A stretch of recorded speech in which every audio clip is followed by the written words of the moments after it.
Assalamualaikum warahmatullahi wabarakatuh. Selamat datang kembali di channel kami, Radio Misteri. Channel yang menyuguhkan dan menceritakan kejadian-kejadian mistis yang kami angkat dari halaman buku misteri dan kami suguhkan menjadi cerita audio untuk menemani Anda di waktu istirahat dan juga bekerja. Dan untuk yang baru gabung, tak henti-hentinya kami mohon dukungannya dengan memberikan like, komen, dan subscribe-nya. Semoga dengan cerita-cerita yang kami suguhkan mengenai cerita pengalaman horor, mistis, dan kejadian kisah nyata bisa sedikit menghibur Anda. Dan pada kali ini saya akan membawakan dan menceritakan tentang hantu berkepala gadis Belanda. Begini ceritanya. Namaku Dini. Kejadiannya bermula di hari-hari ketika aku sedang begadang, menghabiskan waktu di malam hari untuk mengerjakan skripsi. Aku gak takut mengerjakan skripsi hingga larut malam karena memang tidak pernah terjadi apa-apa. Jadi perasaanku biasa saja. Sampai suatu malam ketika aku masih terjaga dengan komputerku yang menyala, aku merasakan suasana kamarku berbeda saat itu dari biasanya. Udara di kamarku saat itu sangat dingin sekali. Aneh, padahal aku tidak menyalakan kipas angin ataupun AC, dan jendela pun tertutup rapat. Tapi ini sangat luar biasa dinginnya.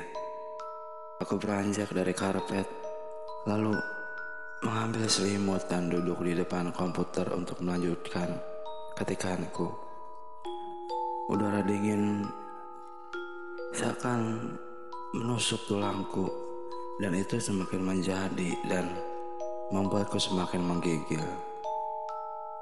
Tanganku mengambil gelas di dekat meja komputer dengan maksud untuk minum. Namun aku merasakan gelas tersebut sangat dingin. Dan akhirnya tanpa sadar aku melepaskan gelas itu dari genggamanku. Aku heran. Bukannya tadi aku mengisinya dengan air hangat. Air dingin itu tumpah di karpet kamarku. Tanganku lalu menggapai tisu dan mengalap karpet. Tiba-tiba terdengar suara gaduh. Aku langsung menatap ke atas karena hampir setiap malam ada tikus di atap yang berlarian. Kadang suara gaduh itu keterlaluan. Terdengar seperti ada benda jatuh dari kamar. Padahal aku sudah sering melaporkan hal ini kepada penjaga kosan, namun tidak pernah digubris. Aku mengambil gelas yang tergeletak di karpet, lalu berdiri dan berjalan kecil ke dekat dispenser. Entah dari mana asal suaranya, tiba-tiba, "Dene, Dene." Aku seperti mendengar suara orang memanggil namaku, dan disusul suara tertawa kecil. Sontak pandanganku menjadi liar, badanku mematung, dan tiba-tiba saja bulu kuduku meremang. Apa aku salah dengar? Aku melihat sekeliling kamar dan tidak ada siapapun di sana. Pikirku itu cuma halusinasiku saja. Aku kemudian meneruskan ketikanku di komputer. Belum lama aku duduk, tiba-tiba suara dari atap itu datang lagi. Kali ini suaranya hampir mirip dengan binatang besar yang sedang berjalan. Aku menengadahkan mukaku ke atas, dan astaga, seraut wajah perempuan putih, pucat, tiba-tiba saja menyembul keluar dari langit-langit kamarku. bibirnya menyeringai sambil memanggil namaku dan diselingi dengan tawa manisnya yang menakutkan. Aku hanya terduduk mematung, mataku tegak melihat ke arah sosok menyeramkan itu. Bahkan badanku pun tidak bisa kugerakkan. Bibirku terbata-bata. Wajah menakutkan itu terus bergerak-gerak. Dan lama-kelamaan menjadi sebuah kepala manusia yang muncul di atas langit-langit. Dengan terbata-bata, mulutku komat kamit membaca doa. Hanya itu yang aku pikir bisa mengusir dia agar cepat pergi. Dan syukurlah kepala perempuan berambut pirang itu kini menghilang.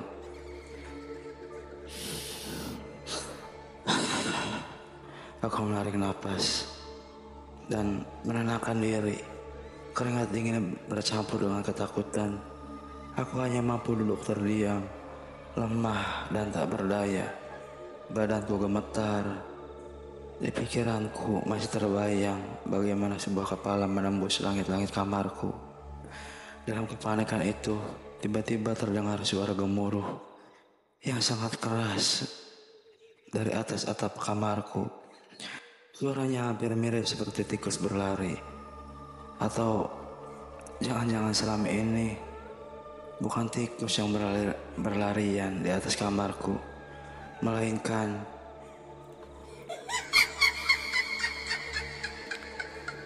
belum lama aku melamun. Tiba-tiba langit-langit kamar kosku ambruk di depanku, disusul dengan jatuhnya sebuah benda tepat di pangkuanku. Saat kulihat benda itu adalah sebuah kepala seorang wanita yang wajahnya belum lama aku lihat tadi. Aku berdiri dan melemparkan kepala wanita berambut pirang itu. Aku berteriak-teriak sementara kepala itu menggelinding dan terbang ke sana kemari. Aku terduduk lemas dan hanya bisa membaca doa-doa lagi. Akhirnya kepala perempuan itu mengapung ke langit-langit yang bolong, lalu hilang dalam kegelapan. Aku segera keluar dari kamar dan menghampiri tempat penjaga kosan yang kebetulan tidak jauh dari kosanku. Aku menceritakan semuanya dan mengajak dia untuk memeriksanya. Dengan membawa sapu lidi dan sebuah senter kecil, dia memukulkan sapu lidi itu ke langit-langit kamarku. Beberapa lama kemudian, dia berhenti sambil memandangiku dengan wajah penuh ketakutan. Dia turun dan memberikanku sebuah foto. Di dalam foto itu tergambar jelas seorang perempuan Belanda yang wajahnya sama dengan wajah kepala yang jatuh di pangkuanku tadi. Aku tidak mengerti apa yang terjadi dan kenapa dengan foto ini. Lalu apa hubungannya denganku? Tiba-tiba penjaga kosan menepuk pundakku dan kemudian bapak itu bercerita kalau dulu kosan ini merupakan asrama perempuan Belanda ketika Jepang datang ke Indonesia. Banyak perempuan yang tinggal di asrama ini diperkosa, disiksa dan dibunuh. Bahkan ada juga yang dipenggal.